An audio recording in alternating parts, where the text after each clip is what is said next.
అందుకు ఆ విజయ మార్గాన్ని అందుకోవడానికి మనిషికి ముందు మూలమైంది విద్య. మానవ జీవితంలో ఎప్పుడు 3 విషయాలు చాలా ముఖ్యం. మిగిలిన వాటిలో కొంచెం అటు ఇటుగా ఉన్న 3 ఎంపికల విషయంలో మనం జాగ్రత్తగా ఉండాలి. 3 సెలక్షన్స్, 3 ఎంపికలు. 1 విద్య, ఎక్కడ నేర్చుకోవాలి, ఎక్కడ చదువుకోవాలి. 2 ఏ ఉద్యోగంలో చేరాలి, ఏ సంస్థలో చేరాలి, ఏ వ్యాపారం చేయాలి, వ్యవసాయం ఎలా చేయాలి, వృత్తి ధర్మం. 2 వృత్తి, ఎక్కడ ఏ ఉద్యోగం, ఏ వ్యాపారం, ఏ రకం. ఇది చాలా ముఖ్యం, జీవనోపాధి. ఇక 3వ జీవితాంతం దాన్ని బట్టి తలరాత అంటూ ఉంటుంది, ఎవరిని పెళ్లి చేసుకోవాలి, చాలా ముఖ్యం. మనం అంతా అశ్రద్ధ చేసేది అక్కడ. ఇంజనీరింగ్ కాలేజీలో జరగాలి ముందు, చదువు కంటే ముందు గర్ల్ ఫ్రెండ్ కావాలి, అమ్మాయిలకు కూడా బాయ్ ఫ్రెండ్ కావాలి. 6 నెలలు అయినా సరే you have no boyfriend why అంటే అదేదో వ్యాధి దాన్ని. 6 నెలలైనా ఇంకా ఎవరితో స్నేహం లేదా మై అంత పొడిగి ఏమైనా నేరమా ఘోరమా? అమ్మాయిలకు స్నేహితులు, అబ్బాయిల స్నేహితులు సరిపోలేదు. ఆ స్నేహాలే దాన్ని ఒకటి, వేరే స్నేహాలు దేనికి? ఇది కాదు కదా కావాల్సి. ఆ ఎంపిక చాలా ముఖ్యం అక్కడ. వీడెవడో బాయ్ ఫ్రెండ్ గర్ల్ ఫ్రెండ్ ఎవరైనా సరే కాస్త ముచ్చటగా మాట్లాడి సరదాగా నాకు మాట సెల్ ఫోన్ కొనిస్తే చాలా పడిపోయే అమ్మాయిలు ఉన్నారు. అమ్మాయిలకి నమస్కారం. ఆ ఇచ్చిన వాడు సెల్ ఫోన్ కొనిచ్చిన వాడు ఆనందం కలగదు. నేను ఎంత తేలిగ్గా మిమ్మల్ని మోసం చేయగలుగుతున్నావు అంటున్నారమ్మా, గుర్తుపెట్టు. చిన్న సెల్ ఫోన్ కొనిస్తే పడిపోవడమే.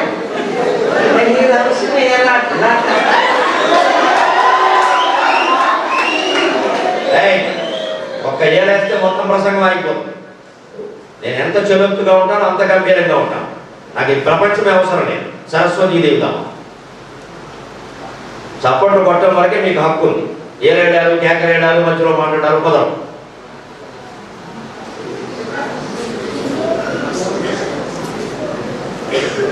ఒక్క సెల్ ఫోన్ కొనిస్తే పడిపోతున్నాము అంటే మనం చదువుకుని చదివేది. దాని నుంచి మనకి బయట ఈ వ్యవహారాల నుంచి బయటపడి నిజంగా జీవితంలో విజయాన్ని సాధించాలంటే ఈ 3 ఎంపికల్లో మనం ప్రధానంగా ఉండాలి.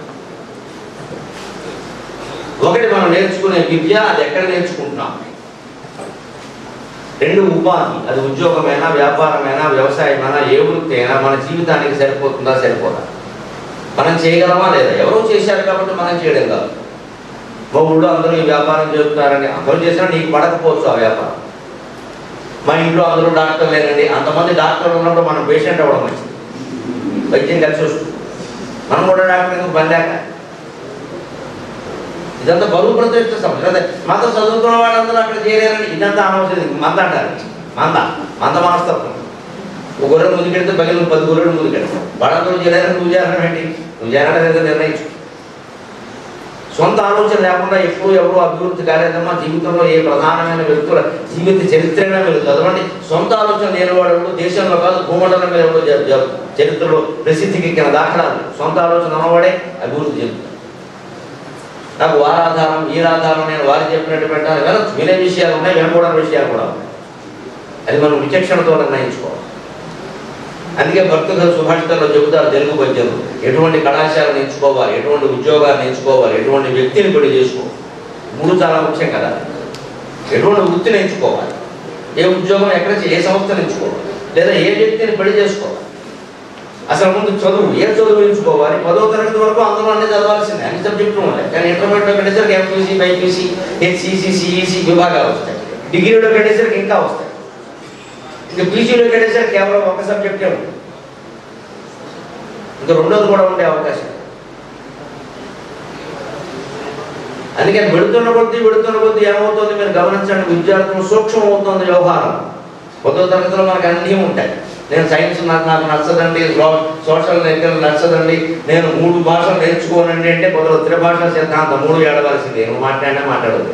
అది కూడా మనమే ఎడుతున్నాం, అభిమానం లేని వాడు కాబట్టి. ఉత్తర భారతదేశంలో ఎవడో 3వ భాష నేర్చుకో, వాడు చాలా తెలియని వాడు హిందీ నేర్చుకుంటాడు, ఇంగ్లీష్ కూడా నేర్చుకోడు. వాడు మొండి బతుకులు బతికేస్తాడు. మనకి సిగ్గు లేదు, ఎగ్గు లేదు, అభిమానం లేదు, మాతృభాష అభిమానం అసలే లేదు. మనం ముందు హిందీ వాడు కనపడగానే వాడికి తెలుగు రాదేమని మనమే హిందీ మాట్లాడేస్తాం. వాడికి తెలుగు మాట్లాడే అవకాశం ఇయ్యం. ఎందుకంటే మన భాష వాడు కాదు కదా, మనం కూడా మాట్లాడకపోవడమే మన లక్ష్యం. ఎవరు మాట్లాడకుండా మృతమైపోవాలి భాష. ఇంకా వాడికి తెలుగు వచ్చిన మాట్లాడడానికి అవకాశం ఇవ్వాలి. మనం రైల్లో ఎవరైనా కనపడగానే ముందుకు ఎకర్రాయి మనవాడు ఎందుకు కర్రాయి తెలుగులో అడుగు. ఇప్పుడు చెప్పకపోతే కదా మనం మాట్లాడేది. మనమే ముందు కేకర్రాయి అన్నాక వాడు ఇంకా కర్రాయి అంటాడు. వాడికి అర్థమైపోయింది మనం రోగిపోయారు మనకు రోగిపోయారు మనం తెలుగు మాట్లాడాలి. తెలుగులో నిలబడినప్పుడు ఇంకా తెలంగాణ మాండలికం, రాయలసీమ మాండలికం, కోస్తా మాండలికం, శ్రీకాకుళం మాండలికం దేవుడు ఎదిగేట్లే. మన మాండలికాన్ని మనం ఎక్కడ కాపాడుకుంటాం? భాషలో కాదండి, మాండలికంలో కూడా చాలా గొప్పతనం ఉంది. అన్న అంటే అన్న అని, తమ్ముడు అంటే తమ్ముడని వాడతారు ప్రపంచం అంతా. ఒక శ్రీకాకుళం ప్రాంతంలో అన్నదమ్ముడు అని వాడతారు. ఇద్దరికి ఒకటే మాట అన్నదమ్ముడు. ఆయన ఈయన అన్నం తమ్ముడో చెప్పారు, ఆయన అన్నదమ్ముడు అంట. అన్నదమ్ముడు అంటే అన్నం తమ్ముడు మళ్ళీ మనం అడగాలి. అంటే బ్రదర్ అనడానికి సరైన మాట అన్నదమ్ముడు. బ్రదర్ అంటే అన్న కానీ తమ్ముడు కానీ చెప్పకూడదు. ఎందుకంటే ఇంగ్లీష్లో అన్న అనే భావం రావాలంటే ఎల్డర్ బ్రదర్ అన్న, తమ్ముడు అనే భావం రావాలంటే యంగర్ బ్రదర్. సంస్కృతంలో కూడా మాకంటే పెద్దవాడు అన్నగారు అనే భావం రావాలంటే అగ్రజ అన్న, చిన్నవాడు అనే భావం రావాలంటే అనుజ అన్న. రెండు మాటలు ఉన్నాయండి. తెలుగులో కూడా చాలా ప్రాంతాల్లో అన్న అంటే మనకంటే పెద్దవాడే. మా అన్నయ్య నాకంటే మా చిన్నవాడు మా అన్నయ్య అంటే నవ్వుతారు. మా గోదావరి జిల్లా చిన్నవాడు అన్నయ్య ఎలా అవుతాడయ్యా. కానీ శ్రీకాకుళం ప్రాంతంలో, ఉత్తరాంధ్ర ప్రాంతం అంతా ఆయన అన్నదమ్ముడు అండి, ఈ అమ్మాయి మా అప్ప చెల్లెలండి అంటే అప్ప చెల్లెలు మళ్ళీ అడగాల్సి. ఇది ప్రత్యేక భావం వ్యక్తీకరణలు ప్రతి మాండలికంలో ఉంటాయి. వాటిని మనం నిలబెట్టుకోవాలి, గౌరవించుకోవాలి. ఎందుకంటే అవి ఆవిర్భవించడానికి ఒక కారణం, పుట్టడానికి ఒక కారణం. దాన్ని ఎందుకు పోగొట్టుకోవాలి? మనం ఐడెంటిటీ అంటారు. మన అస్తిత్వాన్ని ఎందుకు పోగొట్టుకోవాలి? 100 భాషల ప్రభావాలు మన మీద ఉండు కాక, ఇంగ్లీష్ కాదు, ప్రపంచంలో ఉండే అన్ని భాషలన్నీ మనం నేర్చుకోవచ్చు. కానీ అసలు భాషను ఎందుకు మర్చిపోవాలి? ఇక్కడ కిటికీలు ఉంటున్నాయి, మా కిటికీలు అన్నీ మీరు తెరపండి, పర్వాలేదు, గాలి వస్తుంది బాగా. కానీ ఏ కిటికీలు వచ్చానా గాలి వచ్చే గాలి మనం కూర్చున్న చోటు నుంచి మనం లేపేసేలా ఉంటే వెంటనే ఆ కిటికీ మూసేయాలి కదా. అంత ప్రమాదం కాకూడదు కదా. గాలి కోసం కిటికీ తీసి, కానీ ఆ గాలి మనకి ప్రమాదంగా ఉండి వాన వచ్చేసి అందులోంచి ఎండ వచ్చేసి వేడి వచ్చేసి లేకపోతే గాలి వచ్చి మనం లేపేస్తుంటే ఆ కిటికీ మూసేయండి అని అంటామా?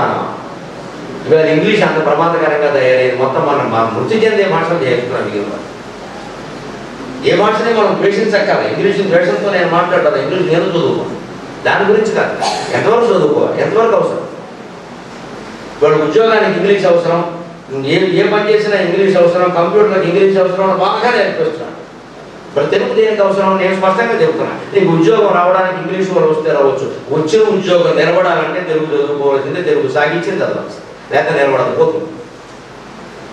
ఐ లవ్ యూ అనడానికి ఇంగ్లీష్ సరిపోవచ్చు, కానీ ప్రేమించిన అమ్మాయి చిరకాలం నీతో ఉండాలి, కాపురం చేయాలంటే నువ్వు తెలుగు సాగించింది చదవాల్సింది, తెలుగు పద్యాలు చదవాల్సింది.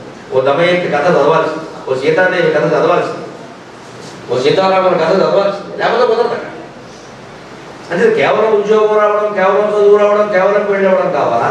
చదివిన చదువు ఉపయోగించడం, ఉన్న ఉద్యోగం శాశ్వతంగా ఉండడం, చేసుకున్న పెళ్లి శాశ్వతంగా ఉండడం కావాలి. మనకి శాశ్వతత్వం కావాలంటే మాతృభాష నేర్చుకో.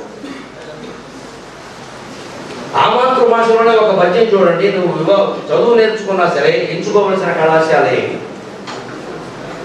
ఉద్యోగంలో చేరుతున్నావు లేదా వ్యాపారం చేస్తున్నావు, ఎంచుకోవలసిన వ్యాపారం ఏది, ఎంచుకోవలసిన ఉద్యోగం ఏది, సంస్థ.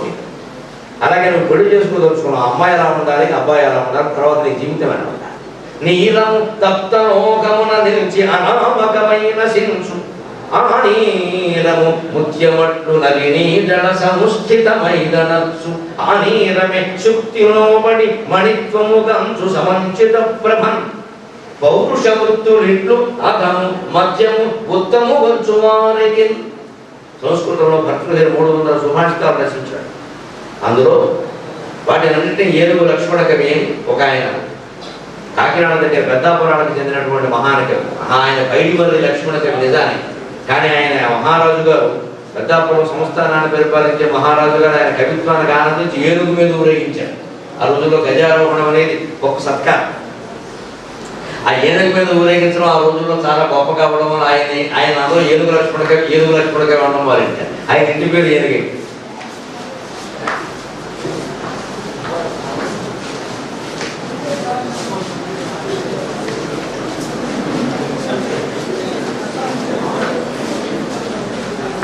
ఎటువంటి దాన్ని ఎంచుకోవాలి మనం, కళాశాల కానీ ఉద్యోగ సంస్థ కానీ వివాహానికి వ్యక్తిగా నీలము తప్తమోహమున నుంచి అనామకమైన సించు నీటి బిందువు. పొద్దున వంట చేసేటప్పుడు మీరు గమనించండి, ఎవరైనా హోటళ్లలో కానీ ఇంట్లో కానీ దోశలు వేస్తూ ఉంటే మధ్య మధ్యలో కొద్దిగా నీళ్లు దొరుకుతాయి, పెనం మీద నీళ్లు దొరుకుతాయి. నీటి బిందువు ఇలా పెనం మీద పడగానే చూయమని మాడి మసైపోతుంది, ఆవిరైపోయింది వెంట. మనం ఎంచుకునేటువంటి కాలేజీ కానీ, వివాహానికి ఎంచుకునే వ్యక్తి కానీ, ఉద్యోగానికి ఎంచుకునే సంస్థ కానీ అలాంటి పెనం లాంటిది ఎంచుకున్నామంటే మన పని అయిపోయినట్టు, వెంటనే మాడి మసైపోయింది. అందుకే కాస్త ఆలోచించాలి. వాళ్ళు చేశారు కాబట్టి నేను చేయరా, ఈ ఉద్యోగం బాగుంది కాబట్టి చేయరా, జీతం ఎక్కువ కాబట్టి చేయరా. జీతం ఎక్కువ, మా పని కూడా ఎక్కువ. ఇవాళ సాఫ్ట్వేర్ ఉద్యోగస్తులు మీరు గమనించాలి, జీతం ఎక్కువే. ప్యాకేజీ ప్యాకేజీ ప్యాకేజీ అంటే జీవితంలో అన్ని లీకేజీలే. ఈ ప్యాకేజీ అన్ని లీకేజీ, సంసారం లీకేజీ, సుఖం లీకేజీ, నిద్ర లీకేజీ, తిండి లీకేజీ. ఈ లీకేజీలన్నీ కలిపితే ఓ ప్యాకేజీ. పెళ్లి కూర్చున్నటువంటి పెళ్లి చూపులో ఉండే అమ్మాయిలు అందరూ నెట్లో పెడుతున్నమాట, అబ్బాయిలు కానీ వాటి ప్యాకేజ్ ప్యాకేజీ లెక్క. అంత ప్యాకేజీ ఉన్నవాడు ఖచ్చితంగా మనతో కాపురం చేయడు, మన కూడా ప్యాకేజీ కన్నాడు ఎవరు. ప్యాకేజీ లెక్క, వాడి జీవితం ఒకటి లెక్క, వాడి క్యారెక్టర్ లెక్క, వాడి శీలం లెక్క, వాడి వ్యక్తిత్వం లెక్క. ఏమి లేకుండా ప్యాకేజీ ఉంటుంది, అదో ప్యాకేజీ. రెండు వ్యక్తుల నుంచి కూడా జీవితం నాశనం అయిపోతుంది. కళాశాలనే అంతే, అందరూ చేరారు కాబట్టి, పెద్ద ప్రకటనలు ఇచ్చారు కాబట్టి చాలా బాగుంటుంది. పేపర్లో ఎప్పుడూ అదే కాలేజీ వస్తుందమ్మా, బాగా డబ్బులు ఇచ్చి వేయించుకుంటారు. పేపర్లో ప్రకటనలు ఎలా వస్తాయో మీకు తెలియదా? ఆ మాత్రం తెలియదా? టీవీలో ప్రకటనలు పేరీ గర్జన, ఓ చచ్చిపోతున్నాం చూడండి. గర్జనలు వస్తాయంటే భయంగా ఉంటాడు. మొత్తం 2-3 కాలేజీలు కూడా మొత్తం దేశం అంతా ఆక్రమించేశారు. మొత్తం ఇక పెట్టేసి డామ్ డూమ్ డ్యామ్ చూడగానే ఇంకా ఇంట్లో తల్లిదండ్రులు రాదు, మా వాడిని అక్కడే, మా వాడిని అక్కడ టీవీలో వాడే పెట్టి. దాంట్లో ఏమవుతున్నారు? నిజాయితీగా పెట్టుబడులు పెట్టి కష్టపడి నడుపుతున్నటువంటి కళాశాలల వాళ్ళు నష్టపోతున్నారు. ఎందుకంటే ఇన్ని లక్షలు వాడు పెట్టలేదు ఆ ప్రకటనల కోసం. పెడితే మళ్ళీ అవినీతి చేయాలి. ఈ ప్రకటనల కోసం ఎంత ఖర్చు పెడితే మళ్ళీ ఎంత అవినీతి చేయాలండి? వాడు ఏదో పాపం తక్కువ రకం పరిస్థితి నుంచి వచ్చి ఈ గురిపైన 4 నెలలు చేసుకున్న కుటుంబాల నుంచి ఏదో వ్యాపారం చేసుకున్నారు, వృద్ధిలోకి వచ్చారు. ఈ ప్రాంతంలో చదువు లేదు, నేను ఏదో కాస్త కాలేజీ పెట్టాను, నాకు ఎలా పెద్దగా చదువు లేదు, మా నాన్న అలాగే ఉన్నాడు, మా నా పేరు మీద 10 మంది పిల్లలు చదువుకుంటే పుణ్యం మిగులుతుంది అని ఆశించేవాడు ఉన్నారండి చాలా మంది. అలా ఇక్కడ పెడదామని కాలేజీ పెడితే పెట్టిన 3 ఏళ్ళకి పెట్టుబడులు సరిపోకపోతే ఉన్న పొలం అంతా అమ్మేయాల్సి వస్తే, ఇల్లు అమ్మేయాల్సి వస్తే ఎలా పెడతారమ్మా? ఎవరు పెడతారు? ఎక్కడి నుంచి పెడతారు? ఖర్చులు ఎందుకు పెరుగుతున్నాయి? కేవలం నిర్వహణ కోసం అయితే వ్యయం పెరగదండి. నిర్వహణ సరిపడ వ్యయాన్ని వసూలు చేసుకోవచ్చు కదా.